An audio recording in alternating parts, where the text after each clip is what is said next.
Hola, hola compañeros y compañeras, pues ya iniciamos lo que viene siendo nuestra segunda clase, ni modo, quien les manda a portarse mal se les castiga ahora y nos aventamos un segundo módulo que viene siendo de las 9:30 hasta las 12.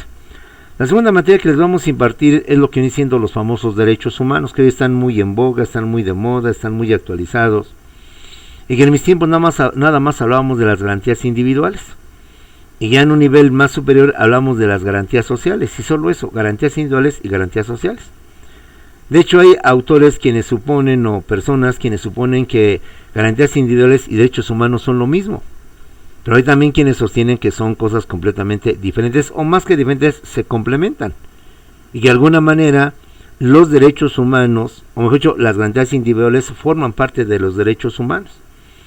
Pero no se te olvide que dentro de lo que es nuestra Constitución y dentro de lo que viene siendo la Revolución Mexicana se crearon las garantías sociales, que son el artículo 3, el artículo 27 y el artículo 123. Por tanto, tenemos derechos humanos, tenemos garantías individuales, tenemos garantías sociales. Sin olvidar que hay algunos autores que también te hablan de las garantías constitucionales, también te hablan de las garantías procesales, de las garantías, compañeros, judiciales, etcétera, etcétera.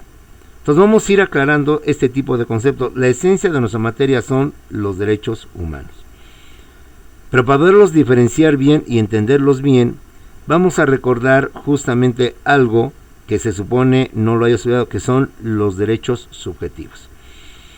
Recuerda que el derecho tiene varias connotaciones, tiene varios significados.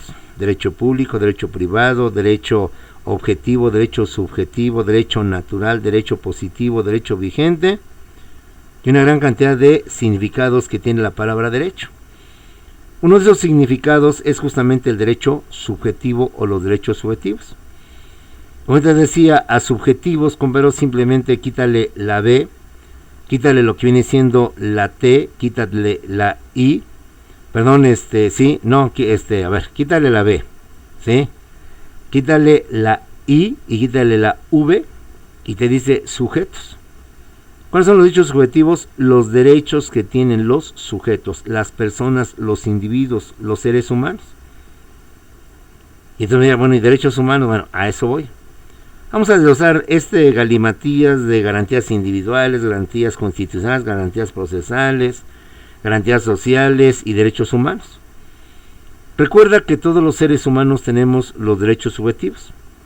Derechos subjetivos son los derechos que tienen las personas, los individuos, los sujetos, para reclamar, para exigir, para solicitar el cumplimiento de una obligación, el pago de una prestación. Cuando tú dices voy a reclamarle, voy a exigirle, es porque tienes un derecho, el derecho subjetivo. Para que haya un derecho subjetivo, no se te olvide, tiene que haber un derecho objetivo. Tienes el derecho en materia laboral a reclamar, compañeros, tu aguinaldo, tus utilidades. ¿Pero por qué tienes ese derecho de reclamar utilidades y aguinaldo? Pues porque tienes un derecho objetivo llamado artículo 123, apartado A, apartado B y su ley federal de trabajo o ley federal burocrática, en donde se establece que los trabajadores tendrán derecho a recibir su aguinaldo, bla, bla, bla. Eso es los famosos derechos subjetivos. Las facultades, las prerrogativas que tienen los sujetos, las personas, los individuos, para exigir, para solicitar, para reclamar el cumplimiento de una obligación, el pago de una prestación, dado que hay una ley, un derecho objetivo que así te lo marca, que así te lo establece. Y en base a esa ley, pues tú vas entonces a exigirle a tu patrón, a tu casero, a tu inquilino, a tu comprador, a tu vendedor, lo que te corresponde, según el Código Civil, según la Ley del Trabajo, que así lo establece. Pero recuerda, compañeros, que los derechos subjetivos son muy amplios. Se dividen en tres grandes grupos, que son los derechos subjetivos públicos, los derechos subjetivos políticos y los derechos subjetivos civiles o privados. En los derechos subjetivos están los derechos subjetivos civiles, los derechos subjetivos políticos y los derechos subjetivos públicos. ¿Cuáles son los derechos subjetivos públicos? son los derechos que tienen todas, absolutamente todas las personas, que tienen todos los individuos, y que de alguna manera vienen siendo los derechos humanos. Por ello, los objetivos públicos son los que tienen todas, absolutamente todas las personas, sin importar condición, raza, nivel económico, solvencia económica, etcétera. De alguna manera viene siendo equiparable a lo que vienen siendo los derechos humanos. Así que en materia civil le llamamos derechos subjetivos públicos. Pero en materia constitucional le hablamos de derechos humanos. Bien. Además de derechos subjetivos públicos, tenemos, compañeros, los derechos subjetivos políticos. Derechos subjetivos políticos son las prerrogativas o las facultades que solamente tienen cierto sector de la población, que no lo tiene toda la gente, que no tienen todos los seres humanos, sino solamente una parte de esos seres humanos, un sector determinado de esas personas, de esa humanidad, de esa forma global, que sean en este caso solamente los ciudadanos. ¿Quiénes son los ciudadanos? Los que tienen mayoría de edad, los que tienen 18 años. Por tanto, como puedes ver, ahí no están los niños, ahí no están los menores de edad, porque ellos tienen derechos subjetivos públicos, ¿sí? Por el simple hecho que son raza humana, son especie humana, y que debemos de respetar como autoridad y como personas. Pero dentro de esos derechos están los derechos subjetivos políticos. Los que solamente tienen cierto tipo de personas, cierto sector de la población, cierto sector de la sociedad, y que por tanto no todos pueden acceder a esos derechos subjetivos políticos. ¿Cuáles son? Pues los derechos de los ciudadanos. Ejemplo, el que podemos participar en las elecciones, bien sea para votar o bien sea para ser votado. Un menor de edad, menor de 18 años, o sabes que no puede, de hecho, el INE jamás le va a expedir una credencial de elector. Y por tanto, jamás podrá votar, ni jamás podrá lanzarse como candidato a diputado o senador, porque la ley simplemente no le ha dado ese derecho, aún no lo tiene. Es un derecho parcial, un derecho limitado solamente para las personas ciudadanas de ese país. Lo mismo, si tú dices, bueno, pero un extranjero puede tener 30, 40, es correcto, pero su condición de extranjero no le permite tener derechos subjetivos políticos, al menos en nuestro país. Él tendrá derechos subjetivos públicos, porque es persona, es ser humano, es raza humana. Pero subjetivos políticos solo van a tener los ciudadanos mexicanos.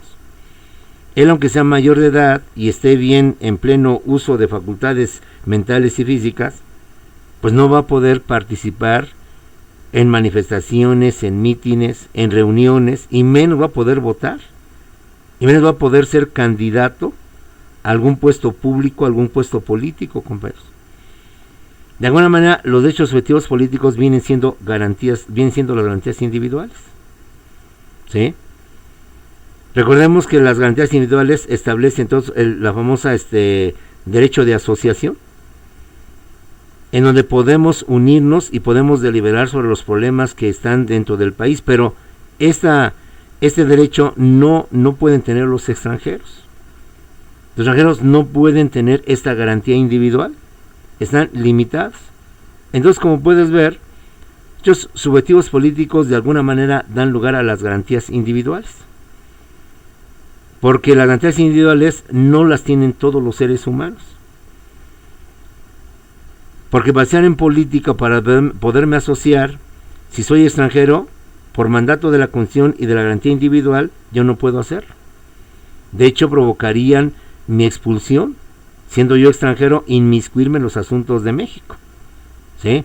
No se olvide que durante mucho tiempo, hasta la época de Vicente Fox, 2000-2006, un requisito fundamental es que para ser candidato o aspirante a la presidencia tenías que ser 100% mexicano. Es decir, que tus padres fueran mexicanos y que además hubieras nacido en territorio mexicano. Antes de Fox, muchas personas, por ser descendientes de extranjeros, bien sea de papá o de mamá, no podían aspirar a la presidencia porque la ley era tajante. A partir de Fox se reformó la Constitución para que él, por tanto, siendo, creo que sus padres españoles, pero él haber nacido aquí, pudo ser candidato a la presidencia de la República Mexicana. Los objetivos políticos, por tanto, son los equivalentes a las garantías individuales. Solo un sector determinado lo tiene dentro de la sociedad. Los ciudadanos, para participar en las elecciones, en las manifestaciones, en los eventos políticos. ¿Sí? Los extranjeros menores de edad, y con respeto a la gente con alguna discapacidad, pues va a tener limitado ese tipo de derecho. Sí pueden votar. La gente de discapacidad sí puede votar, no hay ningún problema en ese sentido. Lo que resultaría precisamente difícil por su situación sería poder ocupar un alto cargo público, aunque hay excepciones muy especiales que llegan a darse el caso, y no solamente eso, sino inclusive para trabajar, para laborar. Personas que alguna discapacidad física, sin manos, sin brazos, hacen actividades mejores quizás que los que tenemos nuestros 4 miembros inferiores y superiores, bueno, 2 arriba y 2 abajo. Además de derechos subjetivos públicos y políticos, los públicos de alguna manera, los derechos humanos, los políticos de alguna manera, las garantías individuales, tenemos los llamados derechos subjetivos civiles o los llamados derechos subjetivos, compañeros, privados. ¿Cuáles son los derechos subjetivos civiles o derechos subjetivos privados? Los que tienen las personas o tienen los individuos dentro de sus relaciones íntimas, dentro de sus relaciones personales, dentro de sus relaciones privadas, que son exclusivas entre él y vamos a decir que su círculo cercano, su familia. El derecho que tienen los hijos al que los padres den educación, alimentación, etcétera. El derecho que tienen los padres a educar a sus hijos. El derecho de la patria potestad, la emancipación que tienen los menores en cuanto a depender de sus padres. De esa manera, como puedes ver, estos derechos aún todavía son más limitados que los políticos. Es decir, si lo vemos de esa manera, los derechos subjetivos públicos son amplios, te abarcan todo, sin excepción. Niños, jóvenes, adultos, hombres, mujeres, viejos, ancianos, etcétera, ¿sí? Creyentes o no creyentes, católicos, cristianos, todos entran aquí. Pero ya los derechos subjetivos políticos, ya no. Ya nada más cierto tipo de personas, cierto tipo de características van a entrar dentro de estos subjetivos políticos, como las garantías individuales. Hay garantías individuales que pues, son derechos humanos, pero también hay garantías individuales que no pueden abarcar el concepto amplio de todo lo que viene siendo la humanidad, por las razones que ya te expliqué. Y aún viene un círculo más pequeño, que son los famosos derechos subjetivos civiles.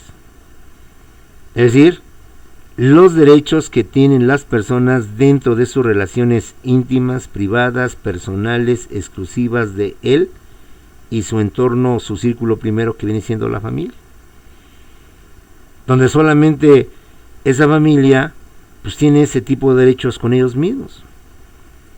El único que puede mandar a los hijos, que puede mandar, pues son los papás. Claro, los abuelos, etcétera, más familiares, pero en esencia eso es. La familia. Ninguna otra persona ajena a la familia podrá disponer o podrá mandar, ordenar, educar o etcétera a los hijos que no se dé, claro. Ya tú me dices, bueno, pero se fueron huérfanos, bueno, ya es filosofar, ya entiéndelo así en su esencia. ¿Sale? Ahora, dentro de los famosos derechos subjetivos civiles, compañeros, pues tenemos lo que vienen siendo los derechos subjetivos personales, o mejor dicho, personalísimos. ¿Cuáles son los derechos subjetivos personalísimos? Los que de manera exclusiva, de manera única, tienen cada una de las personas, y que nadie más puede tener esos derechos más que solamente esa persona. Por eso el énfasis de personalísimos, no tanto de personas, sino personalísimos, puntualizando, personalísimos, exclusivos, únicos, de nadie más. Y esos derechos, pues son, por ejemplo, el derecho a un nombre con N, no con H. N, nombre. Nuestro nombre, nuestros apellidos, nuestros apelativos son únicamente de nosotros. Nadie más puede ostentarse con tu nombre o con mi nombre. El nombre que tengo es un derecho personalísimo. Tu nombre que tú tienes también es personalísimo. Nadie puede firmar en tu nombre si no eres más que únicamente tú. Solo el titular o la persona a quien se ha mencionado y lo que dice es el titular, nadie más puede serlo. Y si bien es cierto, en la práctica existen los homónimos, es decir, personas que tienen mismos apellidos, personas que tienen el mismo nombre, pero que nada tienen que ver. Por eso no se te olvide que en derecho de personas hablamos de los atributos de las personas físicas y las personas morales. Físicamente, usted y yo nos distinguimos hombre, mujer, jóvenes, adultos, viejos, altos, güeros, chaparros, morenos, prietitos, etcétera, lampiños, morenos, etcétera. Físicamente, pero jurídicamente, ¿cómo puedo diferenciar de otra persona si los dos tenemos un homónimo, si tenemos el mismo nombre? Que se dan los casos, permíteme, yo llevo 30 años en la docencia, que tengo un montón de grupos, me he topado con esa situación increíble, pues además es obvio, ¿no? Si somos más de 100 millones de mexicanos, pues ya sería difícil que hubiera, que no hubiera una situación donde tuviéramos hasta dos personas con los mismos nombres y apellidos. Entonces puede dar el caso jurídicamente de que, bueno, tengo a dos personas, mismos nombres y mismos apellidos, sí. Pero si físicamente hablamos de hombre, mujer, niño, joven, adulto, etcétera, jurídicamente hablamos de que además del nombre está lo que viene siendo el sobrenombre, el apodo o el seudónimo. Y ya sería sería mera casualidad, mera coincidencia que los dos además del mismo nombre tuvieran también el mismo apodo. Y si aún así fuera, tenemos otra lista que es el domicilio. Obviamente ya sería solamente incongruente, porque en primer lugar, pues oye, hay un compañero que se llama igual que tú, no, pero nada tiene que ver conmigo, sí, ya me han dicho, pero no tengo nada que ver conmigo. Eso en cuanto al nombre. En cuanto al aspecto físico, tú bien sabes que hemos visto, o yo al menos he tenido esa situación, de que he visto personas que se parecen idénticas, y nada tienen que ver, ni primos, ni hermanos, más ni se conocían antes. Entonces legalmente, bueno, a lo mejor tienes el mismo nombre, difícilmente el apodo y difícilmente un seudónimo, pero aún así el domicilio.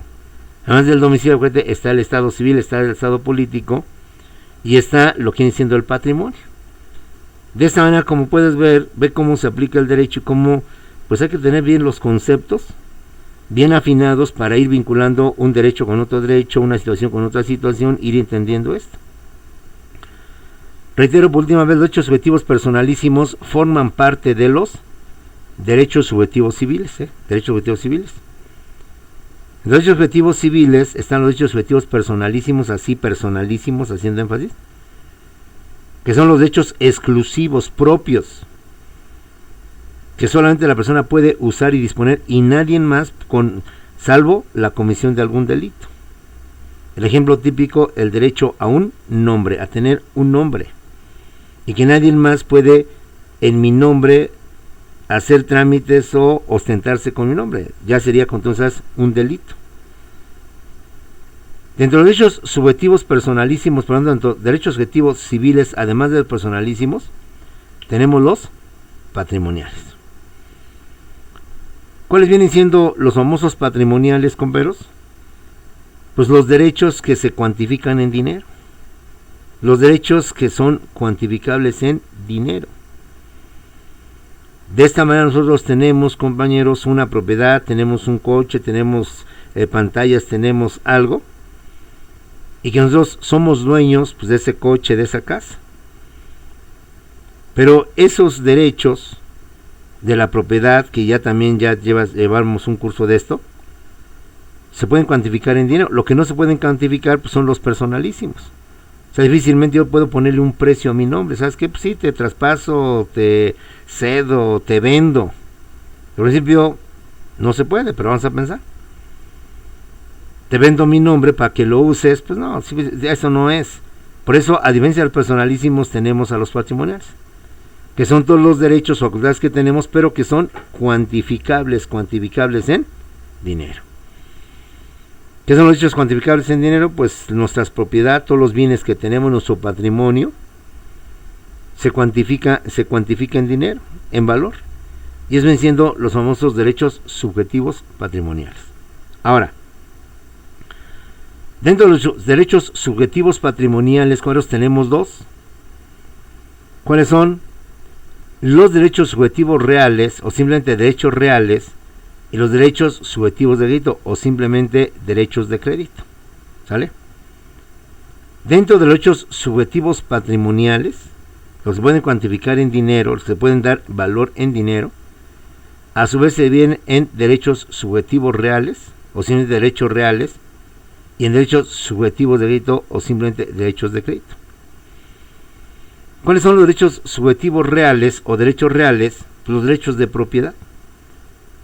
Es decir, el derecho que tiene la persona para disponer de sus bienes, de su patrimonio, de sus objetos, de sus propiedades y hacer lo que él quiera con ellas. Si es tu casa, si es tu coche, pues haz lo que quieras con él, nadie te puede impedir. Píntalo, regálalo, modifícalo, cámbiale el tipo de llantas, quítale el toldo, ponle luces, ponle lo que tú quieras. Abarátalo y véndelo o regálalo. Es tu propiedad, es tu bien. Entonces tú tienes el derecho de disponer libremente y hacer lo que quieras tú con ese patrimonio, con ese derecho real. Ya hemos visto muchos derechos reales. El derecho real por excelencia, no te olvide, es la propiedad. Pero junto a ella está la posesión, está la copropiedad, el uso, el usufructo, la habitación, donde nada más dispone de ciertas cosas, etcétera, etcétera. Entonces, los derechos subjetivos reales, ya sabes que en México nos da mucha flojera, mucha pereza repitiendo subjetivos, pues entonces decimos los derechos reales. Son las prerrogativas o las facultades que tiene la persona para disponer libremente de sus propiedades, objetos, de sus bienes, de su patrimonio, sin que nadie intervenga. Claro, vamos a lo mismo, no vamos a filosofar. Entonces yo puedo hacer ciertas cosas. Bueno, legalmente acuérdate, tú lo puedes hacer. Ahora, que le puedo rentar mi departamento a los narcos para que hagan ahí una casa de seguridad y lleven ahí a los seguros. Bueno, acuérdate que con la ley de extinción del dominio, pues sí lo puedes hacer, porque es tu propiedad.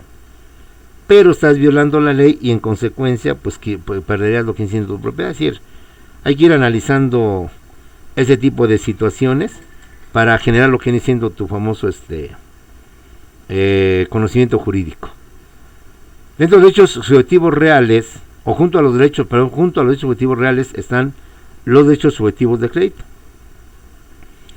Los derechos subjetivos de crédito es el derecho que tiene la persona para ordenar, para mandar a otra persona. El derecho que se tiene para pedirle, para exigirle, para pedirle a otra persona cierto tipo de deberes, de obligaciones, etcétera. El derecho que tiene el casero o el arrendador para exigirle al arrendatario o su inquilino el pago de la renta. Que tiene para pedirle y exigirle que no maltrate o que no deteriore el departamento o la casa que le está dando en renta. Que el hecho de que esté pagando una renta no implica que él pueda disponer, hacer y deshacer libremente de algo que no es suyo, que siempre está en calidad de uso, no en calidad de propiedad. El hecho que tiene el mandante para exigirle al mandatario que en su nombre y representación haga cierto tipo de trámite, de permiso, de licencia o de servicio. El hecho que tiene la persona sobre otra persona para ordenar, para mandar, para exigirle, para pedirle el cumplimiento de una obligación o el cumplimiento o lo que viene siendo de un servicio. De esta manera, compañeros, quiero que entiendas todo lo que vienen siendo los derechos de las personas. Te diría derechos humanos, pero no lo quiero decir para que no te confundas con lo que es estrictamente derechos humanos, que forman parte de este galimatías de la gran cantidad de derechos que tenemos las personas. Derechos subjetivos de crédito y los derechos subjetivos reales forman parte de los derechos subjetivos patrimoniales, y los derechos subjetivos patrimoniales forman parte de los derechos subjetivos personalísimos. Y a su vez los derechos subjetivos personalísimos forman parte de los derechos subjetivos civiles. Por tanto, resumiendo esta parte, derechos subjetivos son los derechos que tienen las personas, los sujetos, los individuos, Hay una gran cantidad, todo un universo de derechos. Dentro de están los derechos civiles, los derechos humanos y las garantías individuales y las garantías sociales. Ante ese mundo de conceptos hay que irlos visualizando, hay que irlos entendiendo para no confundirlos. Los objetivos públicos son los derechos que tienen todas las personas, todos públicos, todas las personas, sin importar ninguna condición. En materia civil le llamamos derechos objetivos públicos. En materia constitucional o en derecho constitucional le llamamos los derechos humanos. Dentro de los derechos objetivos están los derechos objetivos políticos. Solamente tiene cierto sector de la población, cierta parte de la población, no todos. Como son los ciudadanos, como son los derechos a votar, a participar, mítines, manifestaciones, analizar la problemática nacional, cosa que no tienen los extranjeros. De hecho, tienen prohibido. Un extranjero no puede participar en los problemas nacionales, ni mucho menos puede ser parte de un partido político, etcétera, etcétera. Que vendrían siendo, de alguna, las garantías individuales. ¿Por qué? Porque garantías individuales no son para todos, no tienen tampoco un derecho, como es un derecho humano para todos, simplemente para cierto sector. Ahí es una diferencia entre derechos humanos y garantías individuales, que en su momento vamos a desglosar. Y tenemos derechos subjetivos civiles o también llamados privados. Los que son exclusivos de nosotros en nuestras relaciones íntimas, relaciones personalísimas, dentro que siendo la ciudad, concretamente dentro de la familia. Parte de potestad, de emancipación, derecho de educación, etcétera, etcétera. Dentro de derechos subjetivos civiles o privados, ahí sí tenemos lo que vienen siendo los derechos subjetivos personalísimos y los derechos subjetivos patrimoniales. Los civiles se dividen, por tanto, en personalísimos y en patrimoniales. A su vez, los patrimoniales se van a dividir en los derechos reales y en los derechos de crédito. Derecho que tiene la persona sobre sus propiedades, sobre sus bienes, sobre su patrimonio, para hacer con sus bienes lo que quiera, lo que desee. Nadie se lo va a impedir. Hablamos en términos normales. Ya hemos dicho, bueno, si lo dedico a la venta de drogas, bueno, si la autoridad no se entere de eso, pues sé feliz. Hablo en un laboratorio de anfetaminas, un laboratorio de lo que tú quieras, pues mientras la autoridad no se entere, pues seamos felices. Pero el día que la autoridad se entere, pues no solo te meten a la cárcel, sino que inclusive te expropian, o mejor dicho, te quitan esa propiedad. Y tenemos los derechos subjetivos de crédito, que son los derechos que tiene la persona sobre otra persona para ordenar, para mandar, ¿sí? De esta manera, a grandes rasgos, nosotros tenemos los derechos subjetivos y ya vimos su equivalente a lo que son los derechos humanos y las garantías individuales. Pero no es todo. Antes de dar de lleno a los derechos humanos, vamos a ver que los derechos humanos les consta también con los derechos fundamentales, y de hecho hay quienes inclusive hablan de derechos fundamentales y derechos humanos con algo diferente. Y otros hablan de derechos naturales. Bueno, por eso este tema, para ir desglosando estos conceptos, tenerlos bien precisos, tenerlos bien determinados y no confundirlos en un momento determinado. Los derechos humanos son los derechos que todas, absolutamente todas las personas, por el simple hecho de ser raza humana, especie humana, ser humano, los tienen, sin importar su nacionalidad. Si son del país, si son extranjeros, simplemente por ser un ser humano, tú tienes ese derecho. Aunque estés aquí en México, aunque tú mexicano estés en China, tú tienes tus derechos humanos. Y que la autoridad debe de respetar por ser de la especie humana, y no hay pretexto o argumento de decir que tú eres de otro país. Sin importar sexo, hombres y mujeres por igual, compañeros. Sin importar edades, infantes, niños, jóvenes, adultos, ancianos, viejos, senectos, longevos, los tienen. Sin importar tu religión, católico, musulmán, cristiano, krishna, lo que sea, tú los tienes, todos los tenemos. Sin importar nuestra tendencia sexual, no son derechos exclusivos de los heterosexuales, hombre y mujer. Son y tienen estos derechos los homosexuales, los bisexuales, los transexuales, ¿sí? Las lesbianas, los metrosexuales y no sé cuántas más especies o espécimes de tendencias sexuales existen y que ya los tienen. Y que usted y yo hemos visto, y lo vamos a ver en su momento oportuno, como ahora, por ejemplo, los homosexuales ya tienen sus derechos garantizados. Derechos a integrarse a una familia, aunque no en el sentido estricto, a unirse, aunque no en el sentido de matrimonio, porque ahí se requiere que sean de distinto sexo. Y esa convivencia va a generar derechos y va a proteger a la persona que en un momento determinado haya sido abandonado por la otra parte, inclusive los famosos derechos de adopción.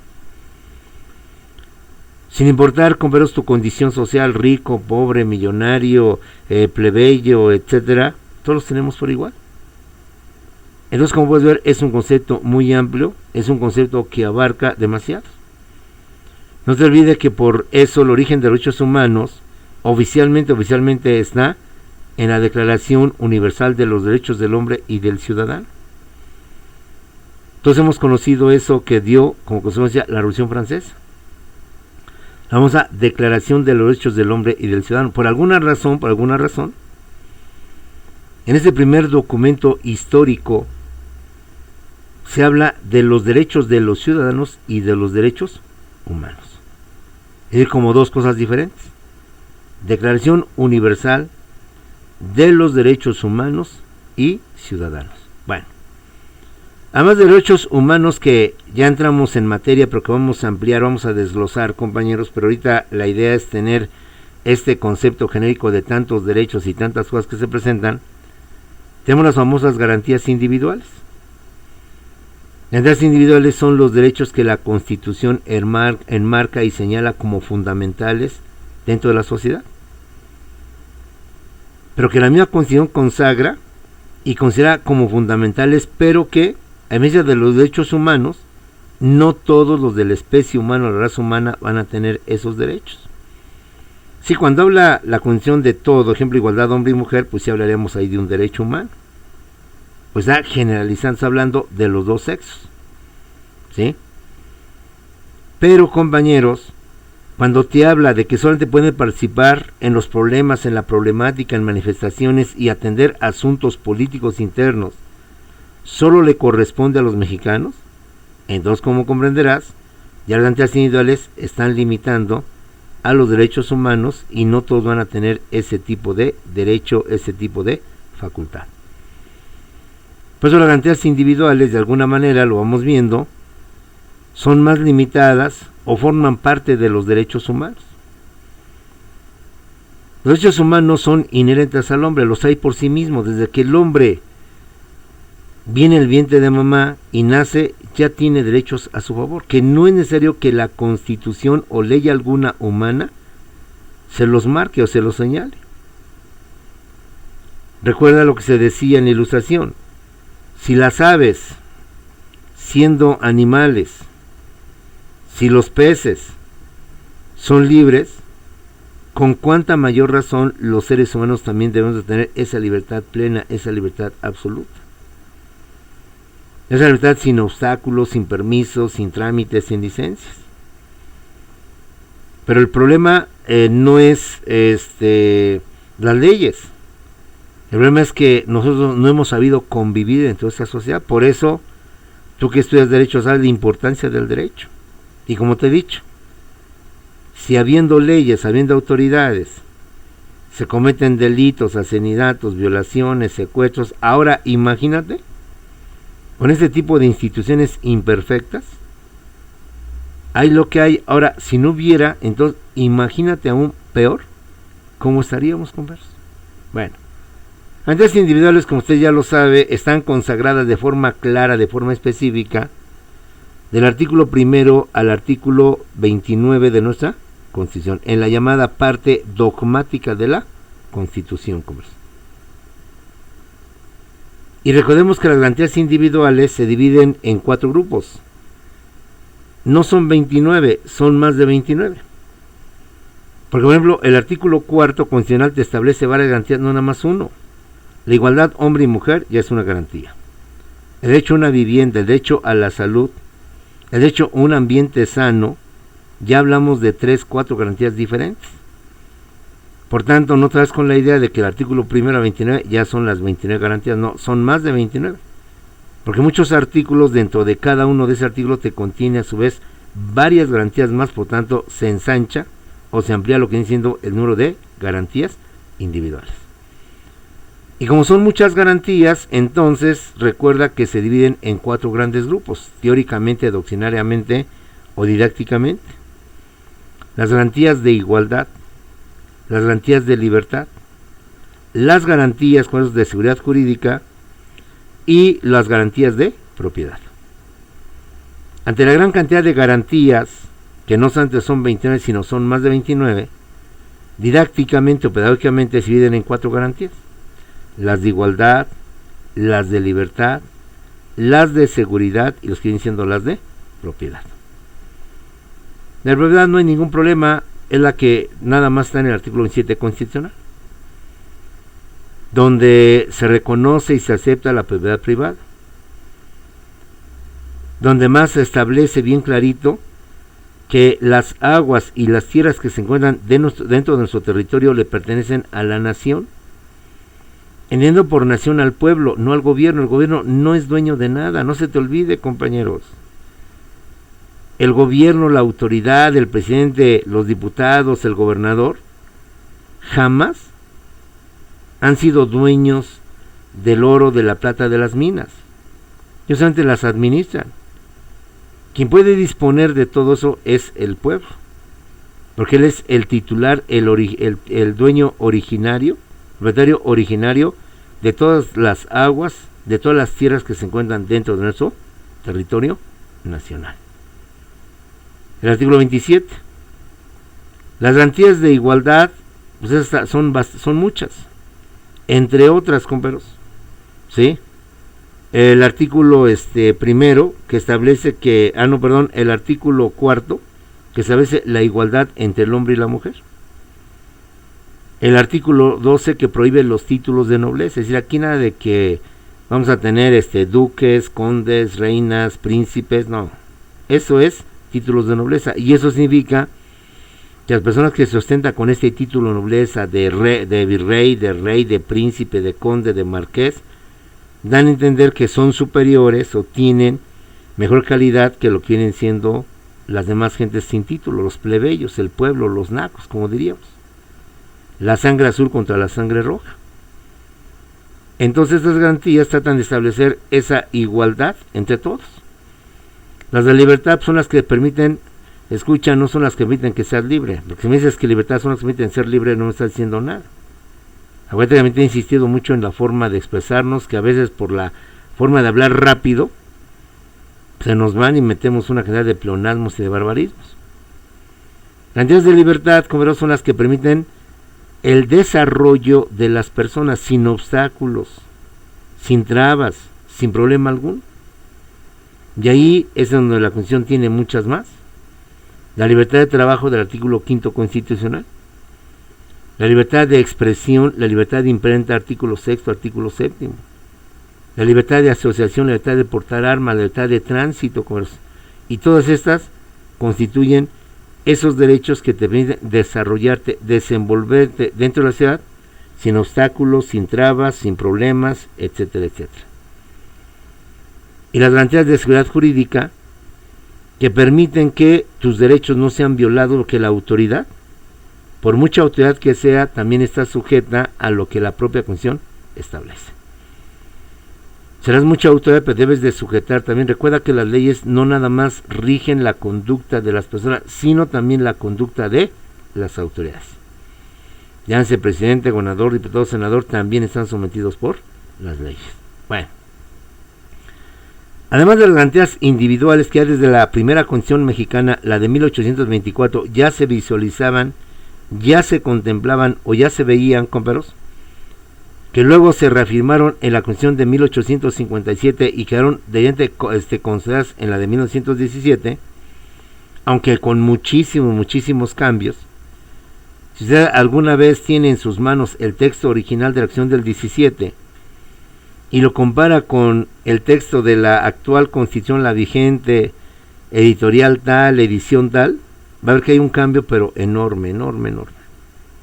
Bueno, junto a las garantías individuales tenemos las garantías sociales, compañeros. que obviamente no entran dentro de los derechos subjetivos, porque estas garantías más bien ya son desde el punto de vista constitucional, desde el punto de vista laboral. Las garantías sociales son los derechos que amparan a los grupos marginados, o vulnerables dentro de una sociedad, a los olvidados dentro de una sociedad. Las garantías sociales, no se olviden, son el resultado y el producto de la Revolución Mexicana. Son lo que Hidalgo, lo que Madero, lo que Villa, lo que Zapata hicieron balas, hicieron ideales para convertirlos pues en leyes, compañeros. Recuerda que el porfiriato fue una etapa de desigualdades sociales, de desigualdades económicas, de pésima calidad de vida y pésimas condiciones de vida y laborales para la gente del porfiriato, que para colmo de males fueron 35 larguísimos años, de 1876 al año de 1911, donde el obrero pues simplemente trabajaba 10, 12, 14 horas diarias o hasta más, tenía jornadas inhumanas de lunes a domingo sin derecho a descanso, no tenía ninguna prestación económica, ningún beneficio económico. Si el trabajador se enfermaba o sufría algún riesgo de trabajo, accidente, enfermedad profesional, pues el patrón no estaba obligado ni a dar un solo 5, ni a dar una gotita de alcohol para que se curara. Y si el trabajador, compañero, se nos enfermaba, se nos accidentaba y lo peor, moría con motivo de un accidente de trabajo o con motivo de una enfermedad profesional, pues menos el patrón está obligado a darle una indemnización, ya no tanto a él, sino a su familia o a sus huérfanos. Y si la familia se quedaba abandonada, pues simplemente mucho problema de la familia, no era problema del patrón. De esta manera recuerda que la revolución se hizo y vela como eso, no vela nada más como un acontecimiento histórico que te aburre y que te cansa, sino como algo que vino a cambiar nuestra vida, algo que vino a trastocar, a transformar. Y que esos ideales de Villa, de Zapata, de Carranza, de Obregón, aquellos que dieron la vida, la sangre para cambiar este país, no nada más quedó en bonitos sueños y en bonitos ideales, sino que las hicieron leyes. Para que esas leyes, después del México por revolucionario, después de Venustiano Carranza, hacia el actual presidente, se convirtieran en instituciones. Esos ideales, esos deseos de estos próceres nacionales, los buenos por revolucionarios, su obligación fue convertirlos en hechos reales. En el porfiriato no había educación, compañeros. Fue gracias a Miguel Alemán Valdés quien te construye Ciudad Universitaria. Y de esta manera se consolida la UNAM. Sin olvidar que antes con Emilio Portes Gil se le dio lo que viene siendo la autonomía, cosa que no tenía antes de Emilio Portes Gil, antes de los años 1928-1930. Recordemos que Lázaro Cárdenas, 1934-1940, tenía el Instituto Politécnico Nacional, precisamente para acabar con lo que venía siendo pues la ignorancia del pueblo mexicano, el analfabetismo del pueblo mexicano. Te vienen presidentes como el señor Adolfo López Mateos, quien te crea el Instituto Mexicano del Seguro Social, el ISSSTE, el Instituto de Seguridad y Servicios Sociales para Trabajadores del Estado, para que de esta manera los burócratas o trabajadores, compañeros, al servicio de las Secretarías de Estado, de los tres poderes, ejecutivo, legislativo y judicial, tuvieran por tanto atención médica, servicio médico, medicinas, compañeros, intervenciones quirúrgicas, equipo ortopédico en caso de ser necesario, prótesis, de manera gratuita, de manera pues casi sin mucho costo, con motivo de las cuotas obrero-patronales. Y así te podría mencionar una gran cantidad de situaciones. Garantías sociales, por tanto, son un producto, son el resultado de lo que fue la Revolución Mexicana de 1910 a 1917. Gracias a la visión de Venustiano Carranza, no nada más quedó un movimiento armado en una lucha, lucha entre mexicanos, divididos, sino que lo más importante tuvo por objeto mejorar las condiciones de vida y laborales del trabajador, del obrero, del campesino, del indígena, del pueblo en general. Y como gran visionario que fue Carranza, lo convirtió en ley, en una constitución, en la ley suprema de un país. Y con motivo de esto nos creó el artículo 3º constitucional, el derecho a la educación. El derecho que tienen todas las personas a recibir educación, que originalmente era desde el preescolar hasta el nivel superior. Pero con los neoliberales se cambió para que nada más fuera obligación del Estado desde el preescolar o la educación básica hasta el nivel medio superior. Y que ahora se volvió a reformar para que se establezca que la educación será obligación del Estado desde la educación básica hasta lo que viene siendo, compañeros, el nivel superior. Y aparte del artículo 3º constitucional, tenemos el artículo 27 constitucional que ya hemos hablado. Entonces establece, compañeros, que la nación, es decir, el pueblo, tiene todo el derecho para disponer, que él es el dueño, y propietario de todas las aguas y toda la tierra que se encuentra dentro de nuestro territorio. Y que el gobierno o la autoridad, el presidente en este caso, y secretarios de Estado únicamente se encargan de administrar. El artículo 27 te consagra y te respeta la famosa propiedad privada. De manera que el Estado, salvo casos muy excepcionales que hemos visto en otras materias, como la expropiación, como la confiscación, como el embargo, con extinción de dominio, pues se la podía quitar. Pero habiendo una justificación, una razón, pues no hay de otra.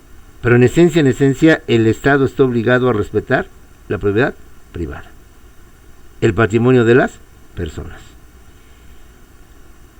Y además del artículo 3º y 27 con garantías sociales, está lo que viene siendo el artículo 123 constitucional, que es el que reglamenta, el que rige las relaciones obrero-patronales, señalando de forma clara cuáles son los derechos de uno y cuáles son los derechos de otro, así como sus obligaciones. Y de esta manera, estableciendo perfectamente en esta ley máxima cuáles son estos derechos, estas obligaciones, estas prestaciones, ante cualquier incumplimiento o violación por parte de alguna de esas dos partes, pues la ley está para regularizarla, darle razón a la otra parte y tratar de normalizar, de equilibrar estas fuerzas productivas para mantener lo que viene siendo el trabajo y por tanto la economía dentro de lo que viene siendo nuestro país. De esta manera, como podemos ver, compañeros, las garantías sociales complementan a las garantías individuales. Las individuales, su nombre lo dice, se refiere a la persona en lo particular, a la persona en lo individual. Y las garantías sociales, su nombre lo dice, social, grupos sociales, es la que ampara, la que protege a los grupos marginados, a los grupos olvidados, a los grupos vulnerables dentro de una sociedad. Concretamente, los niños, los jóvenes, en el artículo 3º constitucional, donde más que la familia, el Estado garantiza que tengan educación principalmente gratuita, laica, nacionalista, y es otra cosa. Y por tanto, se trata de evitar lo que pasó en el porfiriato, el gran número de analfabetas, que decía un dato.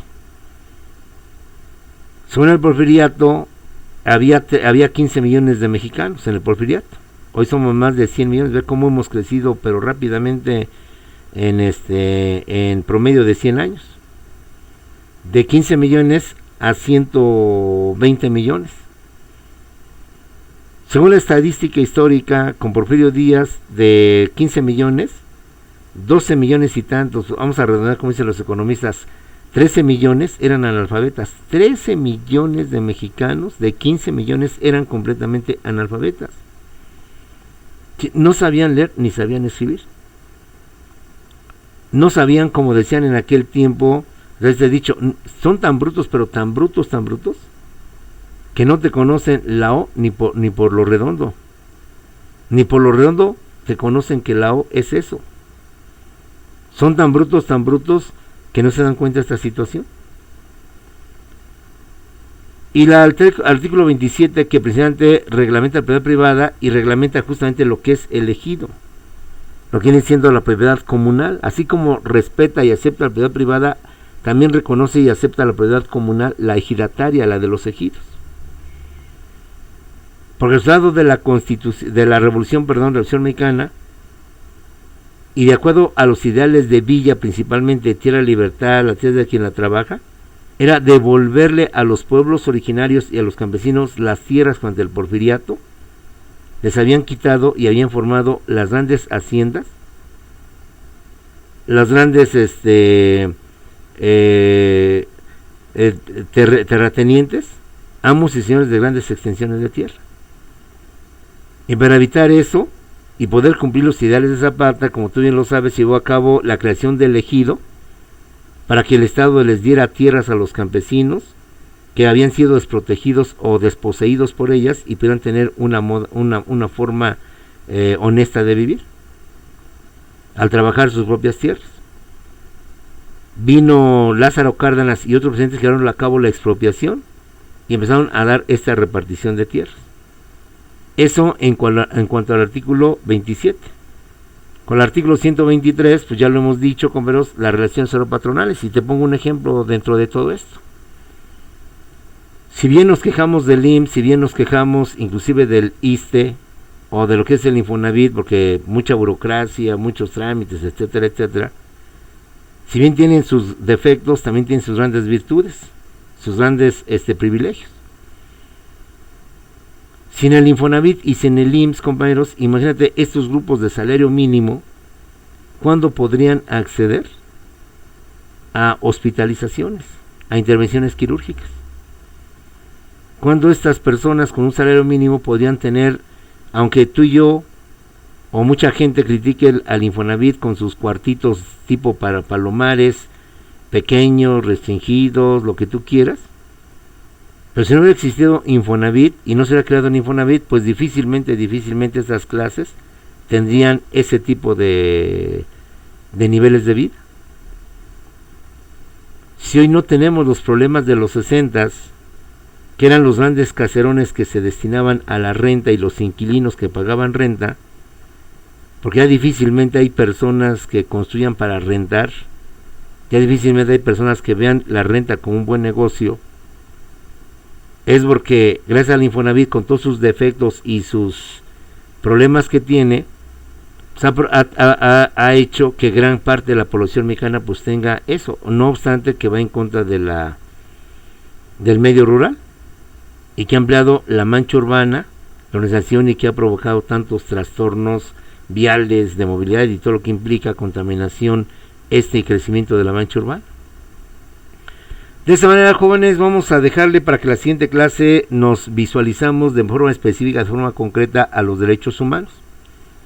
Hablemos un poquito de historia, cuándo surgen, cómo aparecen los derechos humanos, sus diferencias con las garantías individuales, y vamos a ver también pues, algunos aspectos, las garantías constitucionales, garantías procesales, que vienen siendo parte de todo ello.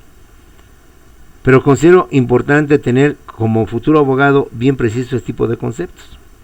Garantías sociales, garantías individuales, derechos humanos, derechos subjetivos de crédito, derechos subjetivos reales, derechos subjetivos patrimoniales, derechos subjetivos personalísimos, derechos subjetivos civiles o privados, que difícilmente los manejamos con la palabra subjetivo. Ya casi nada más decimos derechos civiles, derechos personales, derechos personalísimos, derechos reales, y nos quitamos lo de subjetivo. Derechos subjetivos políticos, y los derechos subjetivos políticos y lo que vienen siendo los públicos. Con esto, compañeros, empezamos lo que viene siendo nuestro curso de derechos humanos. Iniciamos lo que viene siendo este tipo de situaciones. De tarea te voy a invitar, compañeros, a que me consigas y me tengas presente como algo valioso la famosa Declaración Universal de los Derechos del Hombre y del Ciudadano. Fundamental, compañeros, mantener este primer material en donde se formalizó, se consagró en un documento producto de una gesta heroica a la Revolución Francesa de 1789, lo que se conoce y que viene siendo la base de lo que son los derechos humanos, la Declaración de Derechos del Hombre y del Ciudadano. Te invito a que lo tengas ahí presente como un documento histórico y a que veas que mucho de lo que se dijo en aquella época, hablamos del siglo XVIII, hoy al siglo XXI, se sigue manteniendo casi igual intacto. No ha habido mucho cambio en este tipo de cuestiones, quizás en los nombres. Esa sería la tarea, compañeros, para efectos de esta primer clase, que me tengas a tu manera como una especie de tesoro jurídico. Ahora sí me aloqué. En el tesoro jurídico, lo que viene siendo este documento conocido como la Declaración de los Derechos del Hombre y del Ciudadano. ¿Sale, jóvenes? Bueno, un pequeño recesito y ahorita continuamos con la siguiente clase de esta misma materia, y después pasamos al Zoom. ¿Sale? Nos vemos en unos cuantos minutitos para continuar con este tema de derechos humanos, compañeros.